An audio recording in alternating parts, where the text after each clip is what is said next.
तर संत तुकोबारायांच्या पादुकांचं सध्या निरास्थान सुरू आहे। बघूया।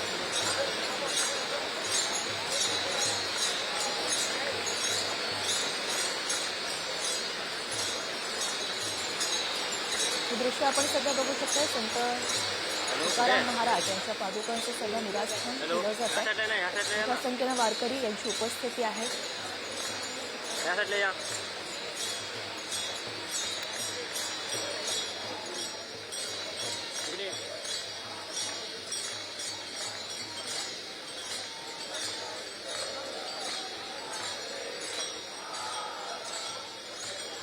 आणि याच ठिकाणाहून आमचे प्रतिनिधी सुजित काळंगे आपल्याला अधिकची माहिती देत आहेत। सुजित, सध्याची आपण ही लाईव्ह दृश्य बघतोय, निरास्थान सध्या होत आहे तुकोबांच्या पादुकांचं, काय वातावरण त्या ठिकाणचं सध्याचं?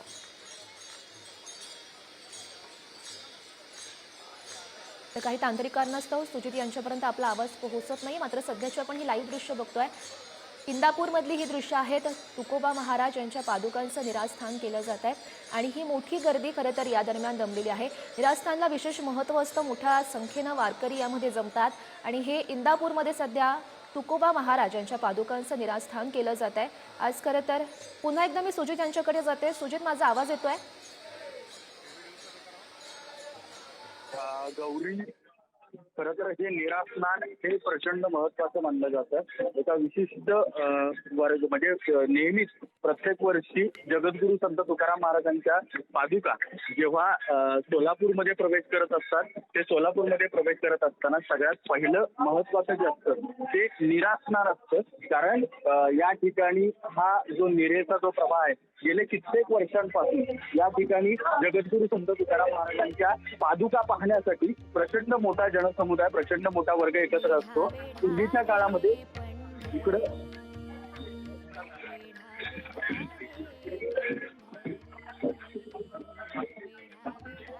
नक्कीच नक्कीच सुजित, आपण हे दृश्य बघू शकतो। निरास्थानला खरं तर विशेष महत्त्व असतं आणि यासाठी खरं तर मोठ्या संख्येनं जे नागरिक असतात किंवा वारकरी असतात ते जमलेले असतात। हे सध्याची लाईव्ह दृश्य आपण बघतोय, थेट इंदापूरमधून ही लाईव्ह दृश्य आहेत। तुकोबा महाराज यांच्या पादुकाचं निरास्थान सध्या होत आहे, त्याची ही लाईव्ह दृश्य। आज संत तुकाराम महाराजांची पालखी सराटी ते अकलूज असा प्रवास करणार आहे, त्या दरम्यान निरास्थान पादुकांचं त्यांच्या होत आहे। ही सध्याची लाईव्ह दृश्य आपण बघतोय, सराटी इंदापूर मधली, ज्या ठिकाणी अनेक वारकरी जमलेले आहेत। खरं तर संत तुकोबारायांच्या पालखीमध्ये विविध देशभरातून खरं तर ते वारकरी आहेत किंवा नागरिक आहेत ते जमतात आणि आज सराटीमध्ये संत तुकोबा महाराजांच्या पादुकाचं निरास्थान केलं जात आहे आणि त्याची ही आपण लाईव्ह दृश्य बघतोय।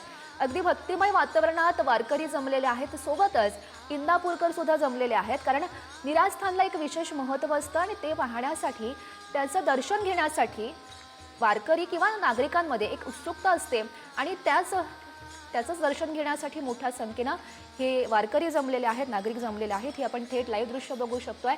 वारकऱ्यांची उपस्थिती सुद्धा आपण दृश्यांच्या माध्यमातून बघू शकतोय।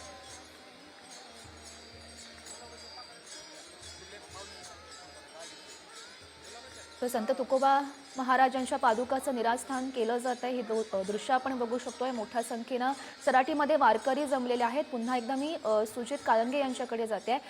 सुजित, आपण बघू शकतोय मोठ्या संख्येनं वारकऱ्यांचा समावेश आहे निरास्थान दरम्यान, काय वातावरण त्या ठिकाणचं? संतांचं भजन करत वारकरी या ठिकाणी निरेच्या काठावरती जमलेले आहेत। वर्षानुवर्षाचा आणि शतकोनशतकाचा हा सोहळा आहे। पूर्वीच्या काळामध्ये याच निरेच्या काठावरती जेव्हा पूल नव्हता, तेव्हा कोळी बांधव या संत तुकाराम महाराजांच्या ज्या पादुका आहेत, त्या पादुका आपल्या खांद्यावरून त्या ठिकाणी पलीकडे घेऊन जात असायचे। तेव्हापासूनची ही जी परंपरा आहे, ती परंपरा आजही जपली जाते आहे। कधी काळी या नदीला पाणी सुद्धा असायचं, तेव्हा टँकरच्या माध्यमातून हे निरास्थान करण्यात येत होतं। परंतु आज पाणी आहे, आज सगळ्या गोष्टी आहेत।